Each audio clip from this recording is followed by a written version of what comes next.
India में Hindutva ideology किस तरह माइनॉरिटीज़ को इफ़ेक्ट कर रही है और क्या जो इसका रिपल इफ़ेक्ट है वो ग्लोबली महसूस हो रहा है। हिंदुत्व आइडियोलॉजी पहली बार 1922 में वी.डी. सावरकर के book Hindutva who is Hindu में इंट्रोड्यूस हुई, जिसमें भारत को हिंदू राष्ट्र यानी कि एक हिंदू नेशन कहा गया। यानी कि जो हिंदुस्तान है या जो इंडिया है वो जो मेजॉरिटी हिंदू हैं उनका मुल्क हुआ करेगा। और 2014 में जब नरेंद्र मोदी ने इलेक्शंस की कैंपेनिंग की, जो कि उनकी पार्टी है बीजेपी, जिसको भारतीय जनता पार्टी भी कहते हैं, उन्होंने इसी आइडियोलॉजी को अपनी बैकबोन बनाकर पॉलिटिकल कैंपेन की और इसी तरह बीजेपी इलेक्शन जीत गई 2014 की। इंडिया में हिंदुत्व के फ़रोग से जो है वो मुस्लिम्स सिर्फ सफ़र नहीं करे, बल्कि जो वहाँ पे क्रिश्चियन माइनॉरिटीज़ हैं और जो बाकी रिलीजन के माइनॉरिटीज़ हैं, इवन के जो उनके अपने जो दलित ज़ात के लोग होते हैं उनके ऊपर भी अटैक्स में इजाफा हुआ है। फॉर एग्जांपल 2014 में काउ विजिलेंटिज्म के नाम पे 50 से ज़्यादा केसेस जो कि अटैक्स थे मुस्लिम्स के ख़िलाफ़ वो रिकॉर्ड किए गए। और इसमें जो काउ रक्षा ग्रुप जो है या गाय रक्षा जिसको कहते हैं, जो कि अपने आप को प्रोटेक्टर ऑफ काउज़ कहते हैं,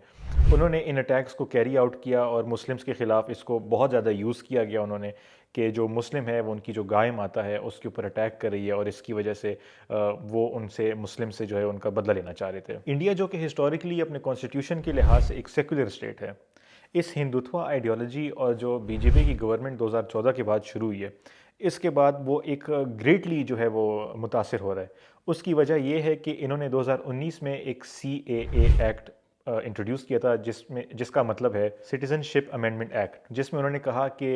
जो हिंदूज़ के अलावा जो रिलीजन्स हैं, जिसमें क्रिश्चियंस आते हैं, जैन्स आते हैं, बुद्धिस्ट्स आते हैं, सिर्फ उन्हीं को सिटीजनशिप दी जाएगी और मुस्लिम्स को इससे महरूम किया गया। जो कि ये बात एक बहुत ठोस तरीके से साबित करती है कि जो हिंदुत्व आइडियोलॉजी है और जो भी इंडिया जिस रास्ते पे जा रहा है, वो जो इसका सेकुलर स्टेट का जो टाइटल इसके साथ हुआ करता था वो अभी उसके साथ नहीं रह सकता, क्योंकि वो इन्होंने इस तरह सिटीजनशिप एक्ट्स इन्होंने इंट्रोड्यूस किए हैं। और इसी एक्ट के अगेंस्ट दिल्ली में बहुत बड़े स्केल पे प्रोटेस्ट्स भी हुए और इन प्रोटेस्ट्स और रायट्स के जो रिजल्ट में 50 से ज़्यादा लोग जो है वो हलाक हुए। बीजेपी की जो गवर्नमेंट है वो RSS के साथ मिलके और उनकी आइडियोलॉजी की बेसिस पे ऐसे लॉज और रिफॉर्म्स इंट्रोड्यूस कर रही है जो कि आहिस्ता आहिस्ता हमें ये दिखाती है कि जो इनकी पॉलिसीज़ हैं वो टारगेटेड हैं टूवर्ड्स डिस्क्रिमिनेशन। 2021 में कर्नाटका में जो है वो हिजाब बैन लगाया गया, जिसके बेसिस पे कर्नाटका में स्टूडेंट्स के ख़िलाफ़ एजुकेशन इंस्टीट्यूशंस में उनके साथ उनको हरास किया गया, उनके सर से हिजाब उतारे गए। और वो ये चीज़ शो करता है कि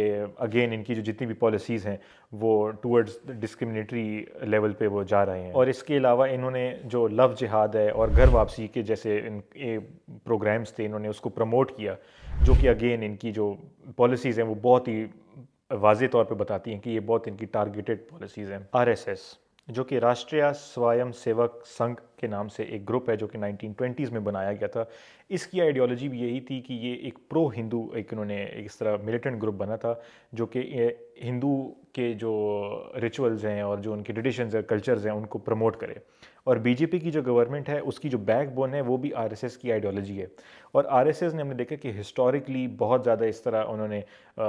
वायलेंस को प्रमोट किया है, क्योंकि जब 1992 में बाबरी मस्जिद का वाक़या हुआ था तो उसमें भी RSS ने अपना जो सारा प्लान आउट किया था, उसको जो कैरी आउट किया था वो RSS ने किया था। और उसके जो बाद कम्युनल राइट्स हुए थे पूरी इंडिया में, उसमें से 2000 से ज़्यादा लोग ज़ख्मी भी हुए और उसमें जान भाग भी हुए। भारत जो है वो अपनी इंटरनेशनल इमेज जो है एज अ सेक्युलर कंट्री उसको प्रमोट करता है, लेकिन जो उसके अपने मुल्क में माइनॉरिटीज़ हैं उनके साथ जुल्म होता है। अब देखिए हम अगर कि जब स्वीडन में और नॉर्वे में जब हिंदू टेम्पल्स पे अटैक हुए तो भारत ने उसको बहुत खुल के उन्होंने प्रोटेस्ट किया, उसको अपने डिप्लोमेटिक तरीके से उन्होंने उसको प्रोटेस्ट किया। लेकिन हम उसी साइड पे देखते हैं कि साइड बाय साइड वो इस चीज़ को इग्नोर करें कि उनके अपने मुल्क में क्या हो रहा है, जो कि अगेन उनकी एक हिपोक्रेसी शो कर रही है। जो हिंदुत्व आइडियोलॉजी वो भी सिर्फ भारत तक लिमिटेड नहीं है, जो कि इंडियन डायस्पोरा है वो बहुत बड़ा है और इंटरनेशनली वो हम देखते हैं कि वो दुनिया के डिफरेंट कॉर्नर्स में हमें इंडियंस पाए जाते हैं। तो इसी का फ़ायदा उठाते हुए जो हिंदुत्व आइडियोलॉजी है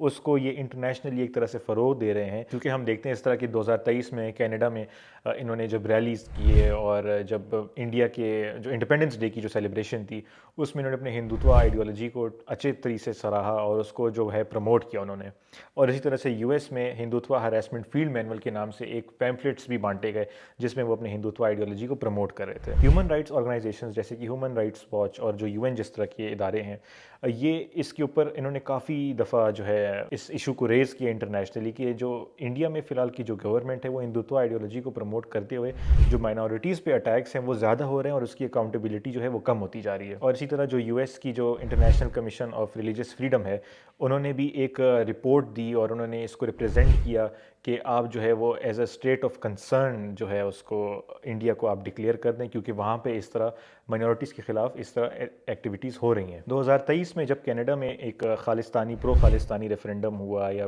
उनके जो सपोर्ट में चीज़ें की गई, तो उसको हिंदुत्वा ग्रुप्स ने कनाडा में और इवन कि इंडिया में भी उसके ख़िलाफ़ बहुत प्रोटेस्ट किया और उसके अगेंस्ट बहुत आवाज़ें उठाई। और इसी तरह अगर हम देखें कि जो एक खालिस्तान के बड़े लीडर थे कनाडा में, हरदीप सिंह निज्जर, उनको भी जो है एक तरीके से मारा गया। और अब कनाडा और इंडिया की जो रिलेशंस है वो बहुत स्ट्रेंड हैं, क्योंकि उन्होंने क्लियरली कह दिया है, मेंशन कर दिया है कि जो इंडिया के होम मिनिस्टर हैं अमित शाह, वो उस अटैक के आर्किटेक्ट थे। और इसी तरह जो इंडिया है वो टेरर फैला रहा है टूवर्ड्स जो खालिस्तानी ग्रुप है कनाडा में। ये हिंदुत्व आइडियोलॉजी सिर्फ अभी इंडिया तक लिमिटेड नहीं है, बल्कि ये ग्लोबली जो है इस तरह इसके असरात फैले जा रहे हैं। और अगर हम देखें तो इंडियन पॉपुलेशन जो है, हिंदू पॉपुलेशन जो है वो आहिस्ता आहिस्ता बहुत बढ़ती जा रही है। तो इसके जो असरात हैं ग्लोबली वो हमें देखने पड़ेंगे कि ये बहुत नेगेटिव एक तरीके में इम्पैक्ट हो रहे हैं टूवर्ड्स द माइनॉरिटीज़ और towards the people of different religion. तो इसको कंट्रोल करने के लिए जो ह्यूमन राइट्स की जो ऑर्गेनाइजेशन है उनको अपना भरपूर किरदार अता करना होगा और इस आइडियोलॉजी पे कंट्रोल आना होगा।